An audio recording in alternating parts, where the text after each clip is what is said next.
Hello, everyone, and welcome to the Pash On Podcast. Let's get started with your host, Brian Pash. Hi, this is Brian Pash, and welcome to another exciting podcast interview. Today, we have a team from Equifax on the line. We're going to talk about, some of my favorite topics, CDPs, data enhancements, fraud, and just helping dealers do more. So we have Deana Glenn, Brian Epro on the line. Thanks for being part of this interview. Deana, I'm going to start with you. For years, maybe dealers looked at Equifax and saying, hey, I don't really know how I could do business with them. You know, they're tied into maybe my finance apps or some credit checking, but it really came down to, it was hard for them because they didn't have a data platform. They didn't have a place to store, update, change data. The DMS was not built for that. Is this a new renaissance for the relationships you're having at Tier 3 and the data services that you've been offering, you know, Fortune 5,000 companies for years? Absolutely, Brian. And thank you for having us. I would say that one of the ways, everybody looks at Equifax as just this 100-plus-year-old, credit bureau. And we're so much more than that. And we're now getting that opportunity to work with the Tier 3 and helping them understand how they can enable and take what's been that kind of, I'll say, offline DMS for all practical purposes, and really how to activate that. So we are working with them in all streams of areas in terms of trying to clean that data up. So we do data hygiene. We're creating single customer views with identity resolution techniques.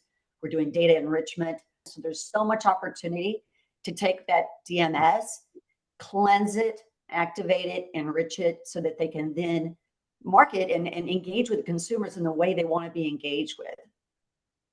Right on point. And Brian, excellent first name, by the way. I just want to start off with that. I really love that. But as I've been writing about CDPs now for over 2 years, it's not that dealers didn't know that their data was dirty, but they didn't have a way to really push updates in the DMS, right? It was really a closed environment. Some dealers were told, well, that was the data the customer gave you when they transacted. It's sacred. You can't touch it. But yet, outside of automotive, having the most current address, the most accurate phone and email, knowing a little bit more about where the customer is in their life cycle is table stakes.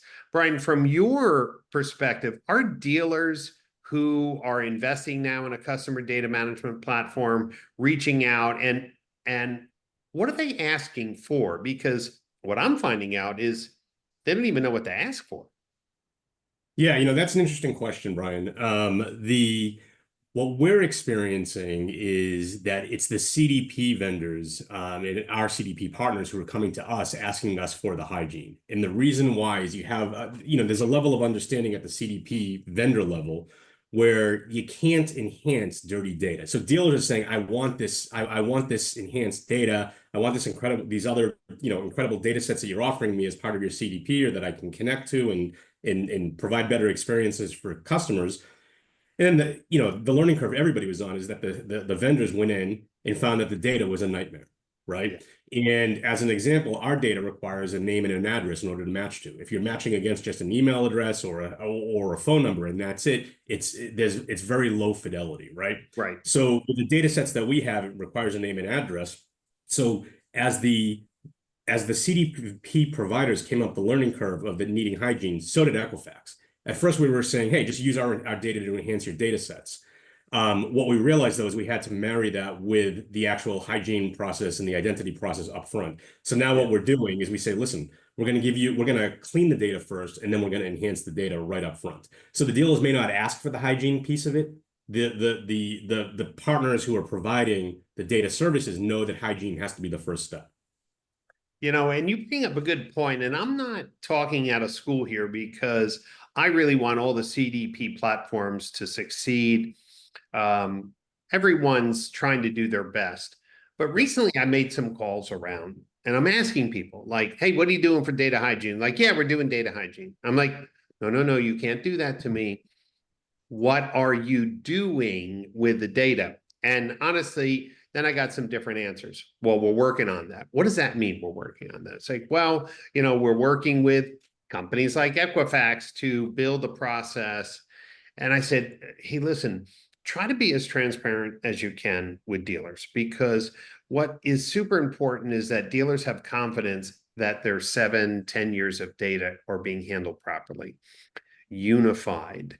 I don't think dealers understand this kind of individual and household keys, as far as identity resolution. I don't think they understand how accurate and how often data goes bad. But I'll give you a few examples. When we looked at the ownership of vehicles over a 7-year period, over 40% of the vehicles were no longer owned by that person. When we looked at dealers' DMS, typically 40 to 50% are missing a mobile phone, because historically people weren't asking for it. Oh, maybe it's not the right thing to ask for. But when you think about, hey, we're loading our data to Google and Facebook, who needs phone numbers for customer match or updated emails for customer match. When you think of dealers and how much direct mail they put out, Brian and Deana, right?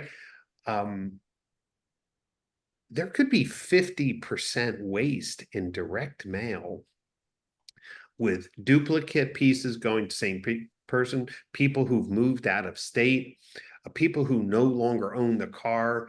Deana, this is kind of mind-blowing, right? Because at, let's just say, minimum of $1 a piece, but really it could be $2 a piece, and the average dealer probably has 30 to 40,000 people in their DMS.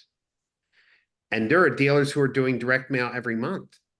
Mm-hmm. I mean, it gets kind of crazy, but as you said, dealers didn't have a framework on how to get this regular data hygiene.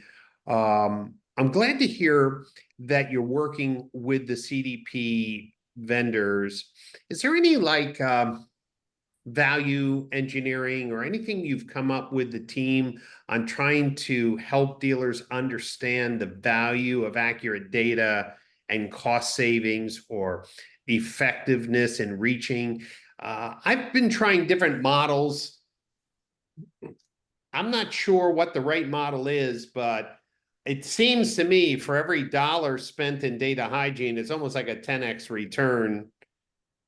I don't know how you are describing that with your internal partners. How would you answer that?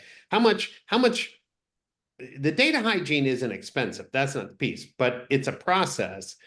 Why should they go through that process, Deana? I guess we have to get more dealers to get off the mat and get into action. I'm not sure what the KPI is going to be.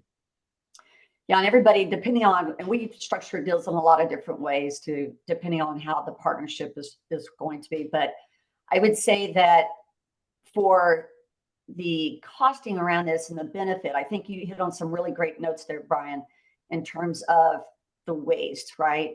So some of the analysis we've done as well shows that there can be 30 to 40% duplication for individuals in there. And to your point, when you think about householding, it's so important to be able to look at who's in a household so that you're not sending everybody in a household the same mail piece. Right. So in terms of if you're reducing right off the bat 30% of the file from duplication, and you're netting down the households on top of that, you can easily probably make the general consensus here that we're going to be saving 50% on our marketing spend. But then you kind of have to take it to the next level and say, but if I'm able to also understand who's in market, who may have just recently bought a vehicle, because we've also started to integrate a lot of VIN data in some of our offerings so that you not only have a single customer view, you have a vehicle view, a vehicle identity, which is something we discovered recently with the CDPs, that you can't just make an identity around a consumer or their household. You also need to look at that vehicle as an identity. Where's it gone? Who has that vehicle now? And so looking at, I think, all those pieces holistically, cost savings easily, in my personal opinion, can easily exceed 50%.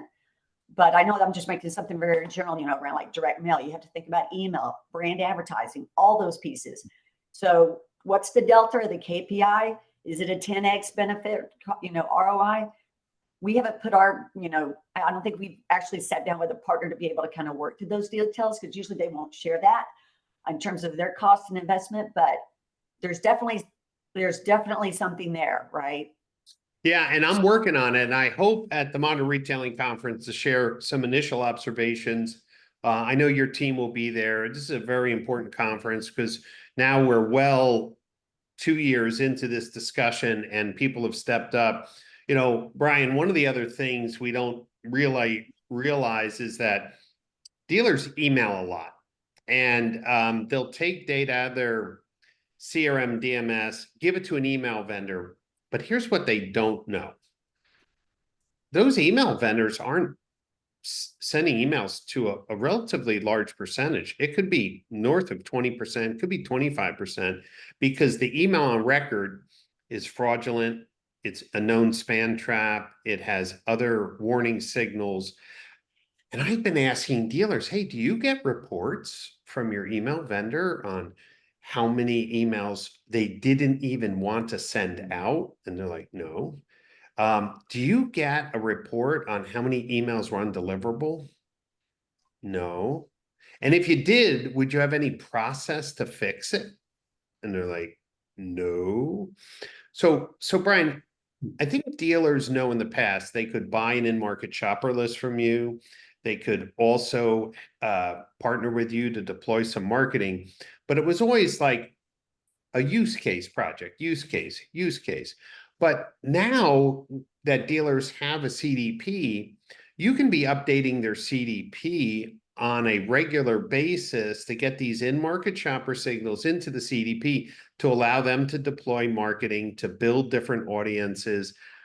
We can't do that to the DMS, and the CRM wasn't built for this, right? So to me, it seems like the smarter dealer groups must be working with you with a secure API integration with their CDPs to, on a use case basis, continually keep their data up to date with the unique insights that your company has. Am I getting that right behind the scenes? And I know you can't name names, but these are the conversations I'm hearing. Like, Brian, which data partners should I be considering to enhance my first party data? Yeah, and I mean that's actually a great question, because you have to also you have to understand the scale of a company like Equifax, right? Like the way, we always describe ourselves, we're a mega aggregator of data, right? So there's just massive amounts of data coming in on a daily basis that then gets normalized and categorized correctly and sent back out. The way to think about it, so it goes beyond just obviously email addresses, right? The reality is, but email, you asked your question about helping dealers understand why hygiene is important in updating their data sets are important, right? Well, most people have multiple email addresses. Yeah. And so what does it mean if I submit a lead to you with one email address and then I buy the car under another email address? It means that I don't know if my marketing is working. That's one key thing, right? Right. So we have up to 10 email addresses that we see in somebody's in your record in our data set. We can say, hey, this guy Pash, he used this email address, but he bought the car under this email address, and that was the marketing you were doing over here. So that actually worked. So keep doing that and do less of the stuff that doesn't work, right? Yep. So that's the first thing. But the second thing, what I always advise people is you have to think about your database as a living organism. It absolutely is. It's made up of living people, right? Living people change their information. And what's actually ironic about that is people die too, right? So one of the things that we do is, the first thing that we look at is, hey, is this guy still alive or not? Right? Yes or no. That saves you a lot of money right there. So it's those little easy pennies that you can pick up just by doing the core basic functionality of, is this guy alive? Is this still his address? But the way that helps a dealer make money, right, is, a thing that we help a lot of our partners with now is lead reanimation. And lead reanimation used to mean, hey, somebody submitted a lead 6 months ago. We're going to try to get them to come back in and consider buying a car. We have data that not only do we have that person's identity, but we also have the fact that they're actually back in market. And this could be from 3 or 4 years ago, right? So they submitted a lead to you 3 years ago, never bought a car. from you, but they probably bought somewhere else. We can see that they've now re-entered the market. But the first question with that 4-year-old data is, listen, how much of this is still good? I've worked at Equifax for 4 years, right? 5 years ago, I had a different corporate email address. So you may be reaching out to the wrong person at the wrong address if you don't update that database constantly. So this brings up a great point. I'm fascinated with all the use cases. I know that when a dealer comes to Equifax and enhances their data, right? Fills in the missing emails, cell phone numbers. When that data then is tried to be used in a Facebook, a walled garden, Google and Facebook, I've seen match rates go from 35% to 70%. So just there, you're reaching your customers. But Deana, I hear, listen, anytime something good is changing, there's always people who are,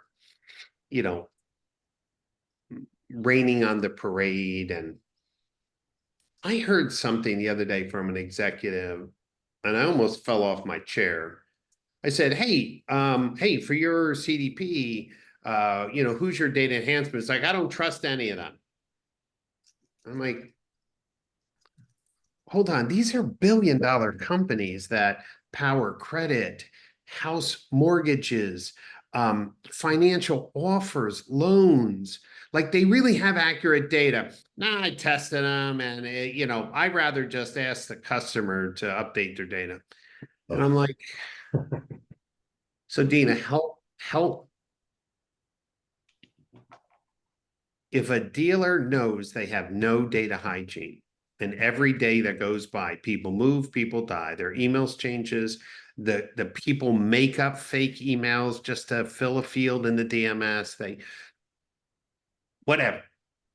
And I'm telling you that the lift in this data hygiene, and I'm going to be presenting at MRC some of these findings, they're mind-blowing. And yet there's some people that would say, well, Equifax doesn't have accurate data. I'm not saying they said that. I'm saying that the credit bureaus, like, yeah, all of their data is kind of half-assed. What would you say to that dealer who somehow someone got in their head that their crappy data is just as good as enhanced data? Yeah, great question. I know that we get a lot of that in terms of, hey, I just want to use my first-party data, what's in my DMS. I don't trust any third-party enrichment, hygiene. I don't need any of that. What a consumer gives me is good enough. Well, we all know, and we've done plenty of research on our side to understand that, unfortunately, people do not either tell the truth or, and maybe sometimes they put down information that's wrong unknowingly. But we find out a lot of time that the information is kind of garbage in a lot for whatever reason. And so if you're only depending on what's in your DMS, you're kind of, and hopefully not offending anybody listening to this, but you're putting your head in the sand, right? And you're missing out on that opportunity to really understand who are my best customers, who's the market, how can I grow market share and be competitive, right? There's no opportunity for you to really, I'd say, sophisticatedly grow your business while also being mindful of, where are the opportunities and where am I, probably losing business and things like. Another thing is to consider is, if I'm not doing any kind of data hygiene and I'm just taking what a consumer is sending me, you got to think of things like fraud. You're going to have people that are going to come through that pipe understanding that you're not doing anything, or whether they know it or not. But there's going to be opportunities for the bad guys to get in the front door if you're not doing any kind of data hygiene or authentication or identity resolution. So there's a lot of risk, I would say, to that dealer if you're not doing any kind of data hygiene. If nothing else, at least protect your business from a fraud perspective, because we all know what the cost of one stolen vehicle is, or one vehicle where somebody gives a fake ID, does a test drive and never comes back. So there's a lot of opportunity there for risk. Yeah, Right. one stat. I'm working with a dealer group, say 70-something stores, in a quarter, just one quarter, in a 90-day period, about 35,000 vehicles were no longer owned by the people that the dealership sold it to. Now, let's just do little costs. This is a 90-day window. If you said, hey, over that 90-day window, these people probably got So let's just use 35,000, $2 a piece. They got at least one or two mail pieces. There's $70,000 or more.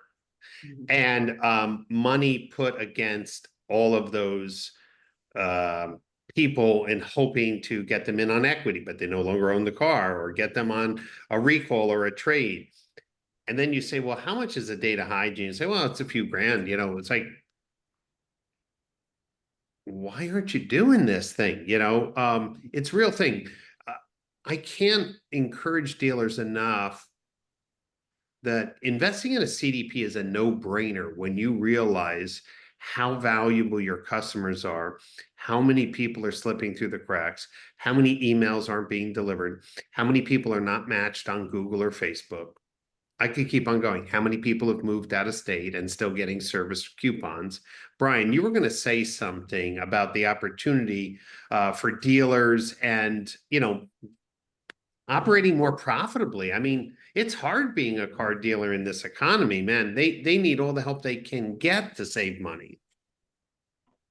Yeah, and it's what I wanted to say, to just to pile on to what Deana was saying, is what we talked a little bit about, the evolution of the CDP, the evolution of Equifax's view of the data, and how in data hygiene, how it's part of so there's hygiene and enhancement, right? But there's also authentication. That's what we're evolving to now, right? And what I mean by that is, what if you could get better data up front, protect yourself against fraud, and provide a much better customer experience at the end of the day. It's kind of like, you have to put that carrot in front of the dealer, where you're going to make money off of hygiene. This isn't a cost, this is a benefit, right? So as an example, we've actually worked with several of our partners now, who are combining what used to be kind of compliance slash anti-fraud capabilities into marketing capabilities. And what I mean by that is, you walk into the dealership now, and what currently happens is, hey, can you enter in your information? Or I'm going to have some sales guy who's not going to be there in 3 months enter in the information. He fat fingers everything. He glosses over something, puts the wrong info in 3 or 4 of the fields. Now your database is dirty, right?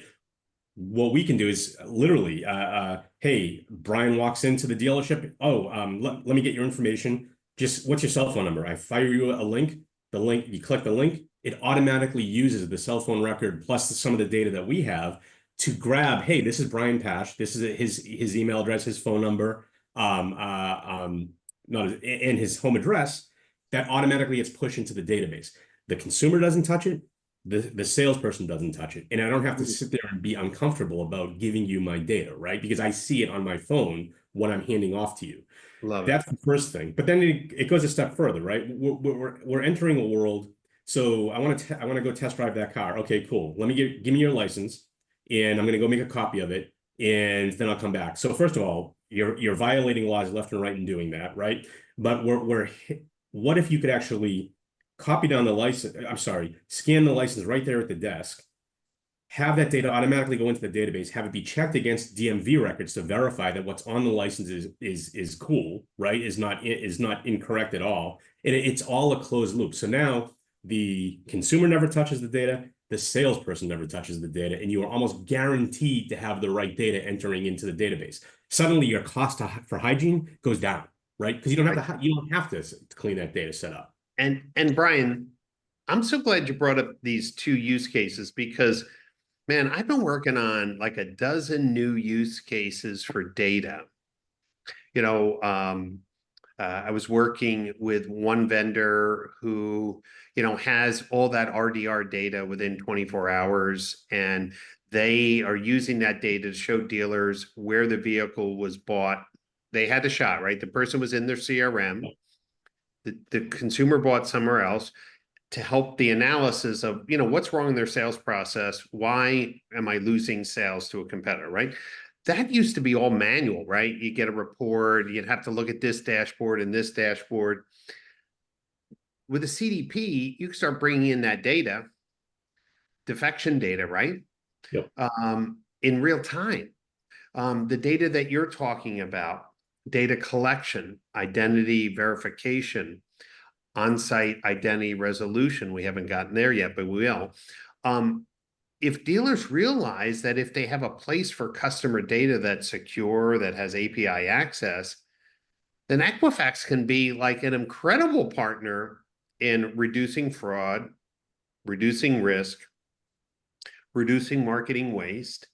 And then, the bigger area is identity resolution, knowing when customers are back on the website, doing more personalization. These are all kind of table stakes in Fortune 5000 online retail. Deana, am I correct in just saying like dealers finally have the tools to kind of leverage your $1 billion data intelligence framework? No, you're absolutely right, Brian. I feel like when you think about all the touch points that now come through, or the channels that a consumer can come through, and you were just talking about the dealer example.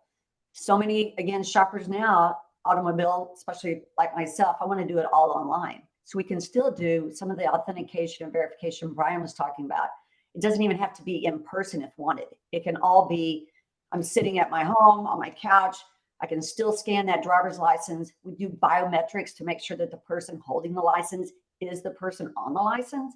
So we're verifying that license with the DMV, but then we're also doing a real time when the consumer takes a selfie, we can tell that is indeed the person that's holding the ID. So there's so much more cool applications out there in technology the dealers can take advantage of, so that experience can be provided not only in the dealership, but online. And they still have the same. Brian, I've written about something unique that you have, which is your IXI data. And I want to touch on this because I want dealers to realize that they only know what they know. And first-party data or zero-party data is great, but it's still a fraction of the customer's entire picture. I'm going through a move right now. And I know that companies like yours know that I'm moving. Before I've told anyone, because of things like a mortgage payoff, notice was made. New home insurance is being, purchased. Registration or credit card addresses are changing from, you with me? So IXI data is really an interesting partnership with lending institution, investment firms to really score, and I'll let you describe it, the kind of economic and wealth insights for individuals. But that data, again, was oftentimes like a one-time thing. With a CDP, right? This could be part of audience generation, marketing activation. Let's talk about that IXI data. How could dealers, Brian, use that? If they have a CDP, they have clean data, and they want to know, hey, which of their customers would be able to afford an upgrade or an upgraded vehicle or qualify for a special offer? How would that work in a practical sense with dealer groups having a CDP? So all of this, it's interesting. First of all, talking about all the different use cases for IXI, we're going to need another hour on the podcast to cover all that. Right? So I'll try to keep this as short as possible. And the reason why is that this is the most fun thing to talk about from Equifax. It's the reason why I joined the company, is that we have this IXI data asset. So everything we're talking about with the CDP, with data hygiene, with authenticating somebody, is in service of enhancing the data so that you can provide a far better customer experience. The one key thing that will kill any deal, unlike if I get your demographics wrong, if I get your psychographics wrong, even your behavior, which is still risky, right? I don't want to get your behavior wrong, but I can get that wrong and still not kill the deal. If you get to the point, though, of signing on the dotted line and find out I can't afford the car, we've all just wasted each other's time. That's right. Unbelievably expensive to do that. And it's now the consumer hates your guts and they're going to go somewhere else to buy a car. And you just don't want to have that happen. So what IXI fundamentally is we manage a consortium with about the top 100 financial institutions in the country. And they share data with each other. And as part of that, sharing that wealth data with each other, we actually are able to take a cut of that and make that available as a marketing asset. So that's what we've done. And what that means is, Brian, you're a longtime veteran. I'm a longtime veteran in the industry. And what happens is dealers got sold a bill of goods at a certain point on something. It made them cynical. And now what they got sold a bill of goods on actually works. But now it's twice as hard to get them to understand that it works this time, right? So we've all, marketing data over the course of, the past 100 years has always been directional. It hasn't been exact, right? Suddenly now you have IX, and that goes, dealers frequently will use income data. Income data tends to be ancient. It tends to be extrapolated, 1 or 2% of the consumer. Or self-reported.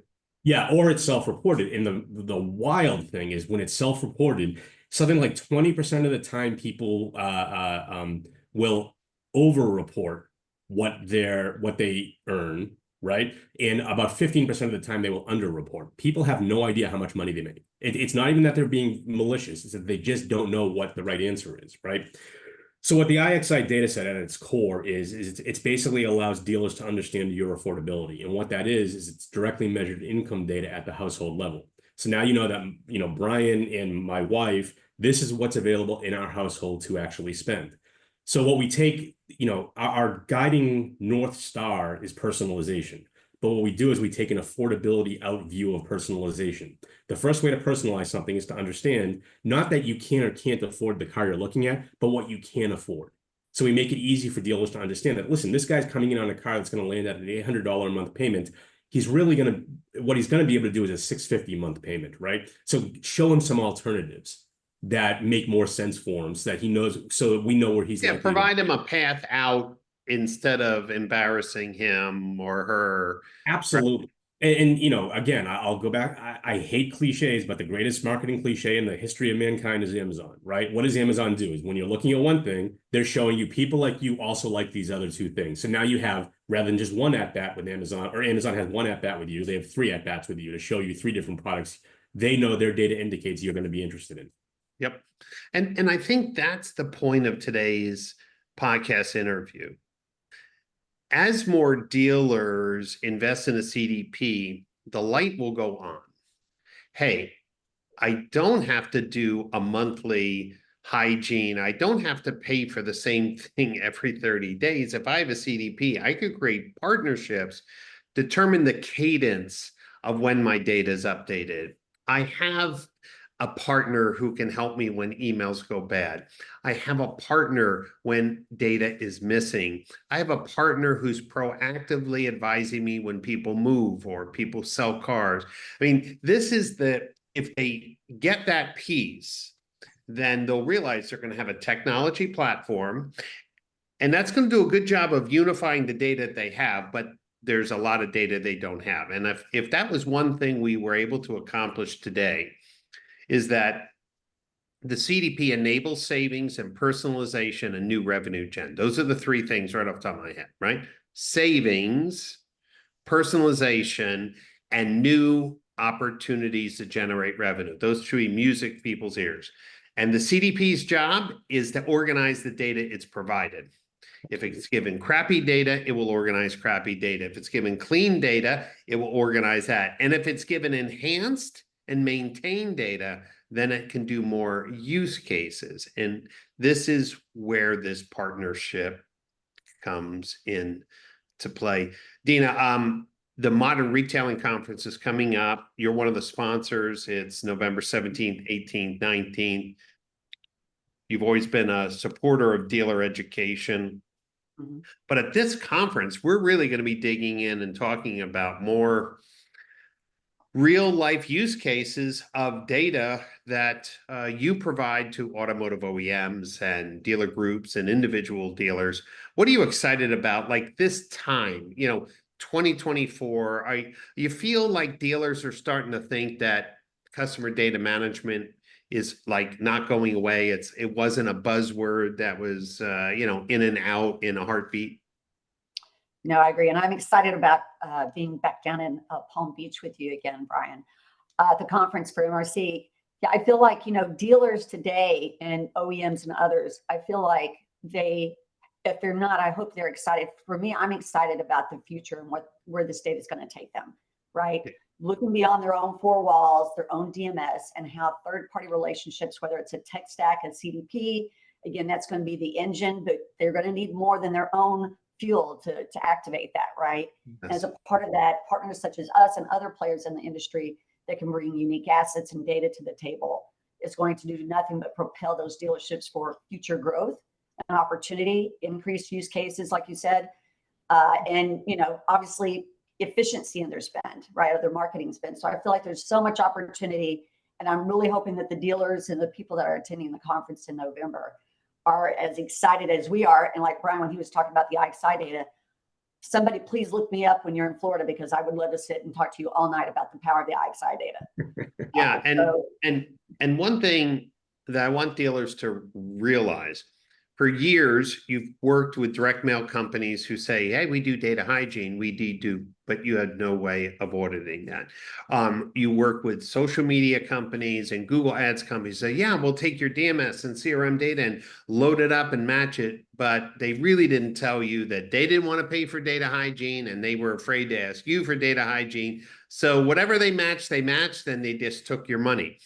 One of the things that dealers should really understand is, if the dealer understands they're keeping their data clean, then they don't have to guess or assume or hope that their vendors are matching. They don't have to hope or assume that they're not overspending for mail or waste. It's a breakthrough. Brian, when you think of the conference coming up in November, what's one thing that you really looking forward to in regards to the conversations you want to have with dealers?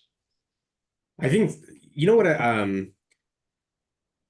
what I'm looking most forward to, especially with all my, my dealer buddies when we talk about this, right, is that they're turning the corner on understanding that the most valuable asset they have is their database, right? And it's not just, I'm going to protect my database. I need to grow it. I need to water it. I need to fertilize it, right? Yep.